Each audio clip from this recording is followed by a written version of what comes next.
একটা মহিলা প্রশ্ন করছে, একজন পুরুষ যদি 4টা বিয়ে করতে পারে তাহলে একটা মহিলা কেন 4জন স্বামী গ্রহণ করতে পারবে না? মাশাআল্লাহ, অনেক ধন্যবাদ। ওনার প্রশ্নটা হলো, ইমাম আবু হানিফা রহমাতুল্লাহ আলাইহের মূল নাম নু'মান ইবনু সাবিত রহমাতুল্লাহ আলাইহ। তো ওনার নাম তো নু'মান বা ইবনু সাবিত, তো ওনার নামটা প্রসিদ্ধ না হয়ে আবু হানিফা হিসেবেই প্রসিদ্ধ হয়েছে। এটার কারণ কি? এটার কারণ হিসেবে আইম্মাই কেরাম কয়েকটা কারণ বলেছেন। এর মধ্যে প্রসিদ্ধ একটা কারণ হলো, অনেকে মনে করেন যে ওনার মেয়ের নাম মনে হয় হানিফা, এই জন্য আবু হানিফা বলা হয়। আসলে এটা সঠিক না। ওনার মেয়ের নাম হানিফা, এই কারণে উনি আবু হানিফা এরকম নয়। উনি ছিলেন এমন একজন মুজতাহিদ যিনি কোরআন হাদিসের আলোকে যেই রায়টা দিতেন এটা সবচেয়ে নিখুঁত এবং নির্ভরযোগ্য হিসেবে মানুষের কাছে প্রসিদ্ধ হতো, গ্রহণযোগ্য হতো। যেটাকে ওই যে বলা হয় না, দিন হানিফ, হানিফ বা হানিফা। হানিফ এটা একটা সুন্দর শব্দ যেটা ইব্রাহিম আলাইহিস সালামের জবান থেকে এসছে। তো ইব্রাহিম আলাইহিস সালামের সেই জিনিসটা ইমাম আবু হানিফা রহমতুল্লাহ আলাইহের মাসআলা মাসাইল, তিনার যে রায়, ইজতিহাদ, কিয়াস, এগুলির মধ্যে ফুটে উঠেছে। এই জন্য ওনাকে বলা হতো আবু হানিফা। এটা হলো সবচেয়ে প্রসিদ্ধতম মত। আপনাদের এই চট্টগ্রামে একজন আল্লাহর ওলি আছে, ওনার মাজারটা হলো আপনাদের ইয়াতে অক্সিজেনের পাশে। বলেন তো ওনার নামটা যেন কি? বাইজিদ বুস্তামি বলেন না? আপনারা জানেন ওনার নাম বাইজিদ নয়। বাইজিদ ওনার নাম নয়। বাইজিদ ওনার আসলে কোনো উপাধিও নয়। ওনার উপাধি ছিল আবু ইয়াজিদ। ওই আবু হানিফা, আবু ইয়াজিদ এগুলি উপনাম, কুনিয়াত। এই Abu Yazid, Abu Yazid, Abu Yazid বলতে বলতে মানুষ এটাকে সংক্ষেপ করে বলছে বাইজিদ, বাইজিদ, আবু ইয়াজিদ হয়ে গেছে বাইজিদ। ওনার কুনিয়াত, উপনামটা ছিল আবু ইয়াজিদ। তবে ইমাম আবু হানিফার নামটা এবং তালিল হয় নাই, চেঞ্জ হয় না, ওইভাবেই রয়ে গেছে। তো বাইজিদ বুস্তামির আসল নাম কি জানেন? ইমাম আবু হানিফার আসল নাম তো নু'মান, বাবার নাম সাবিত। কিন্তু বাইজিদ বুস্তামি রহমতুল্লাহ আলাইহের আসল নাম কি, মূল নাম কি জানা আছে তো আপনাদের? আমি জমিতুল ফালাতে বলে দিছিলাম, দেখি কারো মনে আসেনি, একজনেরও মনে নাই। আচ্ছা যাই হোক, না থাকলেও স্মরণ করে দিই। বাইজিদ বুস্তামি রহমতুল্লাহ আলাইহের মূল নাম হলো তাইফুর। নাম কি? কয়েকবার জপেন, তাইফুর। আর ওনার বাবার নাম হলো ঈসা। বাবার নাম কি? একসাথে যদি বলেন, তাইফুর ইবনে ঈসা, তাইফুর ইবনে ঈসা। ওনার উপনাম মানে ডাক নাম ছিল আবু ইয়াজিদ। আবু ইয়াজিদ। আমার নাম কি? আলাউদ্দিন। আমার নাম কি? কিন্তু আসল আমার নাম আলাউদ্দিন নয়, আমার নাম মোহাম্মদ। আমার ডাক নাম হলো আলাউদ্দিন। আমার মূল নাম হলো মোহাম্মদ, আমার ডাক নাম হলো আলাউদ্দিন। এটা প্রসিদ্ধ হয়েছে। আবার মাইন্ড করেন, আমি নিজে বোঝানোর জন্য বলছি। আবু ইয়াজিদ বা বাইজিদ এটা ওনার আসল নাম নয়, এটা ওনার কুনিয়াত, উপনাম, পরিচিত নাম। কিন্তু ওনার নাম হলো তাইফুর। বাবার নাম কি? ঈসা, তাইফুর ইবনে ঈসা। ওনার বাড়ি হলো বুস্তামনগরে। বুস্তাম মানে ইরানে, ইরানের বুস্তামনগরে হলো ওনার বাড়ি। ওখানে ওনার মাজার। চট্টগ্রামে কিন্তু বাইজিদ বুস্তামির মাজার না, এটা মাকাম, আস্তানা শরীফ। এখানে উনি বসবাস করেছিলেন, এখানে মুরাকাবা মুশাহাদা করেছিলেন। এখানে ওনার বিভিন্ন আউলিয়াদের সাথে এখানে উনি তরিকতের বিভিন্ন মজলিসে বসেছিলেন, যার কারণে জায়গাটা স্মৃতিচারণ হিসেবে মুসলমানেরা রক্ষা করেছে। এটা জায়েজ আছে। হযরত বেলাল রাদিয়াল্লাহু আনহুর মাকাম আছে, হযরত মুসা আলাইহিস সালামের মাকাম আছে, মাজার না, মাকাম। এবং সুলাইমান আলাইহিস সালামেরও মাকাম আছে, হযরতে হারুন আলাইহিস সালামের মাকাম আছে। আমি বহু মাকাম ঘুরে আসছি যেখানে মাজার না, ওনারা বসবাস করছে, এই জন্যে মাকাম। যেমন বাইজিদ বুস্তামির মাকাম দরগা, হযরতে ইউনুস আলাইহিস সালামের মাকাম আছে, হযরত শীস আলাইহিস সালামেরও মাকাম আছে। আমি এগুলো জিয়ারত করে আসছি। এই জন্য আগের থেকে মুসলমানরা এই বরকতময় জায়গাগুলি সংরক্ষণ করত। আল্লাহ তাআলা আমাদের বোঝার তৌফিক দেন, বলেন আমিন। মহিলা প্রশ্ন করছে, একজন পুরুষ যদি 4টা বিয়ে করতে পারে তাহলে একটা মহিলা কেন 4জন স্বামী গ্রহণ করতে পারবে না? তো এই বিষয়গুলো হলো ওনার ফিকহি জ্ঞানের প্রখরতা। তখন ওনার মেয়েকে দিয়ে, মেয়ে বলতে ওনার মেয়ে থাকার বিষয়টাও ওখানে উল্লেখ আছে ঘটনার ভিতরে। তো বলছিল যে তুমি ওনার কাছ থেকে মাসালাটা জেনে নাও। তো কিভাবে জানবে? যে ওই দুধ দিয়ে উদাহরণ দিছে যে গরুর দুধ, হ্যাঁ, মহিষের দুধ, বিভিন্ন দুধ একসাথে একটা জায়গাতে রাখো, রাখার পরে এটা আলাদা করো, আলাদা করা যায় না। তো 4 জন পুরুষের যদি একজন স্ত্রী হয়, তাহলে 4 জনের সন্তানের, তাহলে কার সন্তান হিসেবে এটা গণ্য হবে? এটা গরুর দুধ কোনটা আর মহিষের দুধ কোনটা, হ্যাঁ, ছাগলের দুধ কোনটা, তো আলাদা করা যাবে না। এই ধরনের ঘটনা ইমাম আবু হানিফার কারামত, এগুলো ফিকহি জ্ঞানের প্রখরতা। আর হানিফ শব্দটা বললাম তো, কয়েকটা মতের ভিতরে হানিফ শব্দ থেকে হলো আবু হানিফা, ওটা হলো ওনার জ্ঞানের প্রখরতা থেকে এসছে। ইমামে আজম আবু হানিফা রহমাতুল্লাহ আলাইহি, তেনার কোনো মেয়ের নাম হানিফা এরকম ছিল এটা আমাদের জানা নাই। কোনো মেয়ের নাম হানিফা ছিল এরকম আমাদের জানা নাই। হ্যাঁ, ঘটনা ওইটা আছে। বাবা হলো হানাফি মাযহাব, ছেলে হলো শাফি মাযহাব। 4 মাযহাবই হক, 4 মাযহাবই কি হক, কোনোটাকে বাতিল বলা যাবে না। হ্যাঁ, 4 মাযহাবের মধ্যে অধিকতর বিশুদ্ধ হলো হানাফি মাযহাব। এখন কেউ যদি শাফি মাযহাবের অনুসারী ওই অবস্থায় মারা যায়, তার জানাজা পড়তে হবে। যদি শাফি মাযহাবের ইমাম থাকে, উনি শাফি মাযহাবের নিয়ম অনুযায়ী জানাজা পড়বে। যদি শাফি মাযহাবের কোনো ইমাম না থাকে, উনি হানাফি মাযহাব মোতাবেক জানাজা পড়বে। যে কোনো এক মাযহাবের নিয়ম অনুযায়ী জানাজা পড়লে ওনার জানাজা আদায় হয়ে যাবে। দাফন কাফন প্রত্যেকটা যে কোনো এক মাযহাবের মোতাবেক আদায় করলে আদায় হয়ে যাবে। এটা এমন নয় যে উনি শাফি মাযহাবের অনুসারী করেছে বিধায় অন্য কোনো মাযহাবের নিয়ম অনুযায়ী দাফন কাফন জানাজা পড়া যাবে না, এরকম না। যে কোনো মাযহাব দিয়ে পড়া যাবে। তবে যেহেতু উনি শাফি মাযহাব অনুসরণ করছে, শাফি মাযহাবের ইমাম যদি থাকে ওনাকে প্রায়োরিটি দিবেন। উনি যদি এরকম বলে যায়, নসিহত করে ওসিয়ত করে যায়, কথা বলছেন, কোনো মাযহাবকে ঘৃণা করবেন না, কোনো মাযহাবকে ঘৃণা করা যাবে না। এটা আমাদের মাযহাব শিক্ষা দেয় না। 4 মাযহাব হক। বাংলাদেশে যারা এইভাবে নামাজ পড়ে, এরা কিন্তু শাফি মাযহাব না, এরা লা মাযহাবী। এরা কোনো মাযহাবই মানে না, এদের কোনো অভিভাবক নাই, ইমাম নাই, কোনো মাযহাব নাই। এই জন্যে তাদেরকে আমরা বলি লা মাযহাবী। তো যারা লা মাযহাবী, তারা বিভিন্ন কারণে ইমান থেকে খারেজ, তাদের ইমানের মধ্যে কুফরি, অর্থাৎ তারা প্রকৃতপক্ষে ইমানদার হিসেবে গণ্য নয়।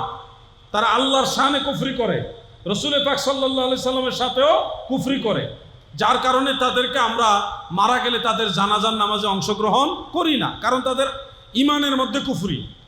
আমি বুঝাইবার জন্য বলি, একটা উদাহরণ না দিলে আপনারা বুঝবেন না। যারা লা মাযহাবী, তাদের আকীদা বিশ্বাস হলো আল্লাহ তাআলার আকার আছে, তিনি বসেন, আল্লাহর হাত আছে, পা আছে, যেমন আমাদেরও আছে, আল্লাহরও হাত আছে, পা আছে, তিনি বসেন, দাঁড়ান। মানে মুজাসসিমাদের আকীদা, আল্লাহর দেহ আছে। মুসাব্বিহা এবং মুজাসসিমা যারা, তাদের আকীদার অনুরূপ এই লোকদের আকীদা, এই লা মাযহাবীদের আকীদা। তো আহলুস সুন্নাহ ওয়াল জামাতের আকীদা হলো কোরআনের আয়াত অনুযায়ী লাইসা কামিসলিহি শাই, আল্লাহর মতো কিছুই নাই। আল্লাহর হাত আছে বলা যাবে না, বলতে হবে আল্লাহর কুদরতের হাত। এটা সিফতের দিকে নিসবত করতে হবে, কোনো ধরনের আকার আকৃতির দিকে নিসবত করা যাবে না, কারণ আকার জিনিসটাই হলো মাখলুক আর আল্লাহ হলো খালেক। আকার জিনিসটা কি? মাখলুক। তো আল্লাহর আকার আছে মানে কি? মাখলুকের সাথে আপনি আল্লাহকে মিশিয়ে ফেললেন। আকার জিনিসটাই হলো সৃষ্টি। কোরআন শরীফের 4টা জায়গায়, 4টা আয়াতের মধ্যে আল্লাহ তাআলার একটা নাম আছে মুসাউবির। হুয়াল্লাহুল খালিকুল বারিউল মুসাউবিরু লাহুল আসমাউল হুসনা। এখানে আল্লাহর একটা নাম হলো মুসাউবির। সাওয়ারা ইউসাউবিরু তাসবিরান ফাহুয়া মুসাউবিরুন। মুসাউবির শব্দের বাংলা অর্থ হলো আকার আকৃতির দানকারী, যিনি আকারের স্রষ্টা, তাকে বলা হয় মুসাউবির। যত আকার আছে, আকার সূরত যা কিছু আছে, এগুলোর স্রষ্টা হলেন আল্লাহ। এখন সূরত বা আকার হলো সৃষ্টি, আল্লাহ হলো স্রষ্টা। সূরত, আকার এগুলি হলো সৃষ্টি, আল্লাহ হলো কি? স্রষ্টা। স্রষ্টা কখনো সৃষ্টি হতে পারে না, সৃষ্টি কখনো স্রষ্টা হতে পারে না। এই জন্যে লা মাযহাবীদেরকে আমরা ইমানদার হিসেবে গণ্য করি না, কারণ তারা আল্লাহর সাথে কুফরি করেছে, শিরক করেছে, যে তারা আল্লাহকে আকার বিশিষ্ট মনে করে। মানে আকারের সাথে আল্লাহকে সম্বন্ধ করা হলো সৃষ্টির সাথে স্রষ্টাকে মিশিয়ে দেওয়া। এই জন্যে লা মাযহাবীদের আকীদার মধ্যে কুফরি। তারা মারা গেলে তাদের জানাজার নামাজে অংশগ্রহণ করা যাবে না। শাফি মাযহাব যদি মেনে থাকে তাহলে তার জানাজা অংশগ্রহণ করবেন, যে কোনো একটা মাযহাব মানলে তাকে সম্মান করবেন। কিন্তু লা মাযহাবী হলে তার সাথে আহলুস সুন্নাহ ওয়াল জামাতের 4 মাযহাবের কারো কোনো সম্পর্ক। আহলুল হাদিস শব্দটা খুব সুন্দর, কিন্তু বর্তমানে যারা এটা ব্যবহার করছে তারা অরিজিনালি সেই আহলুল হাদিস নয়। আহলুল হাদিস কাকে বলে? যারা হাদিস শাস্ত্রের ইমাম, হাদিস শাস্ত্রের খেদমত করেছেন, বিভিন্ন জায়গায় সফর করে করে হাদিস সংগ্রহ করেছেন, হাদিসের রাবিদের জীবনী, তাদের কর্ম, তাদের শেখা গায়রে শেখা হওয়ার বিষয়গুলি বিশ্লেষণ করেছেন, সংগ্রহ করেছেন, হাদিসের উসুল লিখে গেছেন। মানে এক কথায় হাদিস শাস্ত্রের যারা খেদমত করে গেছেন তাদেরকে বলা হয় আহলুল হাদিস। যেমন ইমাম বুখারী আহলুল হাদিস, হাদিস শাস্ত্রের খেদমত করে গেছেন। ইমাম মুসলিম, ইমাম আহমদ, ওনারা বড় বড় আহলুল হাদিস ছিলেন। ওনারা বিভিন্ন দেশে দেশে সফর করে করে হাদিস শাস্ত্র এক জায়গায় জমা করেছেন, বিভিন্নভাবে খেদমত করেছেন। কিন্তু বর্তমানে যারা আহলে হাদিস বলে, রিক্সা চালায় সেও আহলে হাদিস, ভ্যান চালায়, অটো চালায় সেও কি আহলে হাদিস। আসলে হাদিস শাস্ত্রে তার কোনো খেদমত আছে? নাই। সে দল হিসেবে আহলে হাদিস বানাইছে, যে এটা তার দলের নাম আহলে হাদিস, কিন্তু অরিজিনালি কোনো দল হিসেবে আহলে হাদিস নাই। বরং হাদিস শাস্ত্রের যারাই খেদমত করেছে তারা সবাই আহলুল হাদিস। ওই হিসেবে ইমাম আবু হানিফা, ইমাম মালিক, ইমাম শাফি সবাই আহলুল হাদিস, কারণ ওনারা হাদিস শাস্ত্রের খেদমত করেছেন। ওই সময় দল ছিল দুইটা, ইলমের দিকে, ইলমে দ্বীনের খেদমতকে কেন্দ্র করে দল ছিল কয়টা? দুইটা, মাযহাব হিসেবে না, ইলমে দ্বীনের খেদমত হিসেবে। একটা ছিল আহলুল হাদিস, মানে যারা হাদিস শাস্ত্রের খেদমত করেছে তাদেরকে বলা হতো আহলুল হাদিস। আরেকটা হলো আহলুর রায়, যারা ফিকহ শাস্ত্রের খেদমত করেছে, কোরআন হাদিস গবেষণা করে করে মানুষকে মাসআলা শিক্ষা দিচ্ছে, যে এইভাবে নামাজ পড়ো, এইভাবে রোজা রাখো, এইভাবে বাজার করো, ব্যবসা করো, এইভাবে তোমরা এটা করো। এই যে মাসআলাগুলি, যারা ফিকহর মাসআলাগুলি যারা শিখাইছে তাদেরকে বলা হতো আহলুর রায়, মানে আহলুল ফিকহ। এই আহলুল ফিকহ আর আহলুল হাদিস দুইটা সম্প্রদায় ছিল ইমামদের মধ্যে। এটা কিন্তু দল হিসেবে ছিল না। এখন যেমন আহলে হাদিস একটা দল, ওইরকম দল হিসেবে না, ওটা ছিল ইলমে দ্বীনের খেদমতের দুইটা পার্ট। যেমন একজন ডাক্তার হলো মেডিসিন বিশেষজ্ঞ, আরেকজন হলো তিনি অপারেশন করতে পারে। তো দুইজন কিন্তু এক সমান না, দুইজন দুই সাবজেক্টের, তাই না? তো এই জন্যে আহলুল ফিকহ এটা ছিল এক সাবজেক্টের আলেম, আর আহলুল হাদিস এটা ছিল আরেক সাবজেক্ট আলেম। দুই দলের আকীদাগত পরিচয় ছিল আহলুস সুন্নাহ ওয়াল জামাত। এখন যারা আমরা আছি, আমরা হানাফি হই, শাফি হই, হাম্বলি হই, মালিকি হই, যে যে মাযহাবি করি, আমাদের আকীদাগত পরিচয় কি? আহলুস সুন্নাত ওয়াল জামাত, সুন্নি জামাত। হানাফিরাও সুন্নি, শাফিরাও সুন্নি, হাম্বলিরাও সুন্নি, মালিকি মাযহাবের তারাও সুন্নি। আকীদাগত আমাদের সবার পরিচয় এক, আমরা সুন্নি। কিন্তু মাযহাবে ফিকহর গবেষণার কারণে ভিন্নতা এসছে। আহলে হাদিস এই দলটা, মানে দল হিসেবে এটা কিন্তু নবীজির জমানায়, সাহাবীদের জমানায়, তাবিঈদের জমানায় ছিল না। দল হিসেবে এটা চার মাযহাবের ইমামের জমানাতেও ছিল না। যতটুকু জানা যায় আজ থেকে 1.5 থেকে 200 বছর আগে এই আহলে হাদিস নামক একটা দল আবিষ্কার হয়েছে। এর আগে এই নামে কোনো দল ছিল না। ওই হাদিস শাস্ত্রের খেদমতগার হিসেবে আহলুল হাদিস ছিল, কিন্তু আলাদা কোনো আহলে হাদিস নামে দল ছিল না। আমরা যে আহলুস সুন্নাহ ওয়াল জামাত করি, এটা কিন্তু নবীজির জমানে ঘোষণা করা, যে আমার ঘোষিত জান্নাতি একমাত্র দলের নাম আহলুস সুন্নাহ ওয়াল জামাত। অতএব দল যদি ফলো করতে হয় আহলে হাদিস নয়, দল ফলো করতে হবে আহলে সুন্নাহ। কথায় কথায় বলে দেয় মাইকে আজান দেওয়া হারাম, শিরকে আকবর, মাইকে নামাজ পড়া হারাম, শিরকে আকবর, মাইকে জানাজা পড়া যাবে না, এই ধরনের বিভিন্ন কথা বলে। হারাম বানানোর মালিক আল্লাহ এবং আল্লাহ রসুল। আর কোনো ব্যক্তি, মানে আল্লাহ এবং আল্লাহ রসুল ছাড়া আর কেউ হালাল এবং হারাম বানাইবার ক্ষমতা নাই। কথাটা কি ক্লিয়ার বুঝতেছেন আপনারা? যে জিনিসটা হালাল এটাকে ঘোষণা দিবে আল্লাহ এবং আল্লাহ রসুল, যেটা হারাম সেটাকে ঘোষণা দিবে আল্লাহ এবং আল্লাহর রসুল সাল্লাল্লাহু আলাইহি ওয়াসাল্লাম। এছাড়া অন্য কেউ যদি একটা বিষয়কে হারাম বলে, আল্লাহও হারাম বলেনি, নবীজিও হারাম বলেননি, অন্য একজন বলতে সেটা হারাম, তাহলে বুঝে নেবেন এটা ওনার বানানো মাসআলা।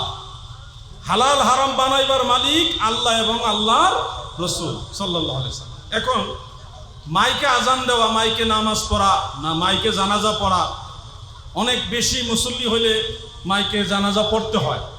এই ক্ষেত্রে আমাদের শরীয়তের মাসআলা কি? শরীয়তের উসুল হলো, নবীজির জামানায় মাইক ছিল না, সাহাবীদের জামানায়ও মাইক ছিল না, চার মাযহাবের ইমামদের জামানাতেও মাইক ছিল না। তাহলে জিনিসটা অনেক পরে আবিষ্কৃত হয়েছে। তো মাইক যেহেতু নবীজির জামানায়, সাহাবীদের জামানায় ছিল না, সেহেতু কোরআন হাদিসে মাইকের ব্যাপারে প্রকাশ্য কিছু থাকবেও না, এটা স্বাভাবিক বিষয়। এটা যখন আবিষ্কার হয়েছে তখন মানুষ ব্যবহার করেছে। এখন ইসলামী শরিয়ার যে মূলনীতি, সেই মূলনীতি হলো যেই জিনিসটা কোরআন হাদিসে হালালও বলে নাই, হারামও বলে নাই, এই বিষয়ে যেটা হালালও বলেনি, হারামও বলেনি, আল্লাহ তাআলা এটা হালালও বলেননি, হারামও বলেননি, রাসূল পাক সাল্লাল্লাহু আলাইহি সাল্লাম হালালও বলেননি, হারামও বলেননি, এরকম জিনিসের হুকুম কি ইসলামী শরিয়ার দৃষ্টিতে?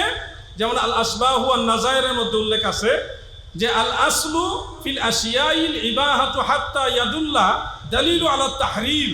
প্রত্যেকটা জিনিসের মূল হলো বৈধ, যতক্ষণ না এটা নিষিদ্ধ হওয়ার দলিল সাবেত না হয়, এটা হারাম হওয়ার দলিল না পাওয়া যাবে, সরিহ দলিল, সুস্পষ্ট দলিল না থাকবে, ততক্ষণ পর্যন্ত ওই জিনিসটা হলো মুবাহ, জায়েজ। যেহেতু মাইকের ব্যাপারে সুস্পষ্ট কোনো নিষেধাজ্ঞা কোরআনেও নাই, হাদিসেও নাই, আবার আদেশও নাই, আদেশও নাই, নিষেধও নাই, সেহেতু যদি কোনো সুন্নাহ এর খেলাফ না হয়, সুন্নাহ এর দাফন না হয়, সেক্ষেত্রে মুসলমানরা এটা মুবাহ হিসেবে ব্যবহার করতে পারবে। মুবাহ মানে বৈধ, জায়েজ হিসেবে ব্যবহার করতে পারবে। এখন মনে রাখবেন, যারা এটা হারাম বলে তারা বলবে পাকিস্তানের অমুক হুজুরে কিতাবে লেখছে হারাম, ইন্ডিয়ার অমুক হুজুরে লেখছে কিতাবে হারাম। আচ্ছা, অমুক দেশের অমুক হুজুরে হারাম বললে হারাম হবে? এই অথরিটি ওনাকে কে দিছে হারাম বলা? ওনাকে দলিলে সরিহ দিতে হবে। কোনো একটা বিষয়কে যদি কেউ মাকরুহে তাহরিমি বলে, যেটা মাকরুহে তাহরিমি, তাও এটাকে দলিল দিয়ে প্রমাণ করতে হবে। উনি বললে মাকরু হবে না, আমি বললে মাকরু হবে না। একজন মুজতাহিদ যদি কোনো কারণবশত বলে এটা মাকরু, কোনো দলিল নাই, তখন এটা মাকরুহে তাহরিমি হবে না, এটা মাকরুহে তানজিহি হবে উসুল মোতাবেক। কারণ এটা দলিল নাই, যুগের তাড়নায় মুজতাহিদ এটা অপছন্দ করছে, এজন্যে ওনার ফতোয়া, যেহেতু মুজতাহিদের ফতোয়াটা হলো হুজ্জত, এজন্যে ওটা হবে মাকরুহে তানজিহি। কিন্তু দলিলে সরিহ যদি থাকে, কোনো একটা দলিলকে ইন্ডিকেট করে যদি কোনো মুজতাহিদ বলে যে এটা মাকরু, তখন এটা হবে মাকরুহে তাহরিমি, হারামের কাছাকাছি। আর সরাসরি হারাম সাব্যস্ত করতে হলে অবশ্যই দলিলে কাতঈ লাগবে, অকাট্য দলিল লাগবে। অকাট্য দলিল মানে কি? হয় কোরআনের আয়াত লাগবে, আর না হয় হাদিসে মুতাওয়াতির লাগবে। আর যদি হাদিসে মশহুর নেওয়া হয়, তাও এটা মুজতাহিদ যারা, আইম্মায়ে মুজতাহিদিন যারা, ওনাদের সবাই এই ব্যাপারে একমত হওয়া লাগবে। যেমন কোরআন শরীফ ওযু ছাড়া স্পর্শ করা যাবে না, এটা খবরে ওয়াহেদ দ্বারা প্রমাণিত হয়েছে। তো খবরে ওয়াহেদ দ্বারা এটা প্রমাণ হয়েছে তখনই যখন সকল মুজতাহিদগণ একমত হয়েছে, এটা নিয়ে আর ইখতিলাফ হয়নি। এই জন্যে এই খবরে ওয়াহেদ ওই সময় হুরমত সাবিতের জন্য দলিল হয়েছে। ঠিক তেমনি ভাবে কেউ যদি বলে মাইকে আজান দেওয়া, মাইকে নামাজ পড়া, মাইকে জানাজা পড়া হারাম, তাহলে অবশ্যই কোরআনের আয়াত লাগবে, না হয় হাদিসে মুতাওয়াতির লাগবে। হাদিসে মুতাওয়াতির কাকে বলে? হাদিসে মুতাওয়াতির হলো এত সংখ্যক সাহাবী এটা বর্ণনা করতে হবে যাদের ব্যাপারে কোনো সন্দেহ করার অবকাশ থাকবে না। 2 জন সাহাবী বর্ণনা করছে, এটা হাদিসে মুতাওয়াতির হবে না। 1 জন সাহাবী বর্ণনা করছে, হাদিসে মুতাওয়াতির হবে না। 3 জন সাহাবী বর্ণনা করছে, তাও এটা হাদিসে মুতাওয়াতির হবে না। 5 জন সাহাবী বর্ণনা করছে, তাও হাদিসে মুতাওয়াতির হবে না। কথা বুঝতেছেন আপনারা? হাদিসের ক্লাস আছে। একজন সাহাবী যদি একটা হাদিস বর্ণনা করে, এটাকে বলা হয় গরীব হাদিস, সর্বযুগে একজন রাবী থাকলে। যদি 2 জন সাহাবী বর্ণনা করে, প্রত্যেক যুগে 2 জন করে রাবী পাওয়া যায়, এটাকে বলা হয় আজিজ। কি বলা হয়? আজিজ। যদি 3 জন বা ততোধিক বর্ণনা করে, তখন এটাকে বলা হয় মশহুর। মুতাওয়াতির হয় না। মুতাওয়াতির হইতে হইলে কোনো কোনো মুহাদ্দিস বলছে কমপক্ষে 10 জন সাহাবী বর্ণনা করা লাগে। কমপক্ষে কতজন? 10 জন। তাও এটা সর্বসম্মতিক্রমে না, 10 জনের কথাটা সর্বসম্মতিক্রমে না, 70 থেকে 80 জনের কথা অনেক উল্লেখ করছে। 70 থেকে 80 জন সাহাবী একটা হাদিস যদি বর্ণনা করে, তখন এটাকে বলা হয় হাদিসে মুতাওয়াতির। ওই ধরনের দলিল থাকলে হারাম বলা যাবে। ওই ধরনের দলিল থাকলে কি বলা যাবে? হারাম বলা যাবে। এখন বেচারা হাদিসে মুতাওয়াতির কাকে বলে, হাদিসে মশহুর কাকে বলে, খবরে ওয়াহেদ কাকে বলে, গরিব হাদিস কাকে বলে, আজিজ কাকে বলে, সে বুঝে না। সে বলতেছে ওই অমুক কিতাবে, উর্দু কিতাবে লেখা আছে হারাম। আরে বাবা, উর্দু কিতাবওয়ালা বললে হারাম হবে না, আল্লাহ এবং আল্লাহ রসুল বললে হারাম হবে। আল্লাহ রসুল ছাড়া হারাম বানাইবার ক্ষমতা কারো নাই। উসুল বুঝে না, ঝগড়া করতে যাবেন। মূর্খ মানুষের সাথে ঝগড়া করলে নিশ্চিত হারবেন, কারণ সে আপনি যা সূত্র বললেন সে ওই ক্লাসেই পড়ে নাই। আপনি তার সূত্র বললে আপনি উল্টা আপনার এসে মূর্খ বানাই দিবে। এই জন্য তর্কে জড়ানো এখন বিপদ। তর্কে জড়ানোটা কি বিপদ।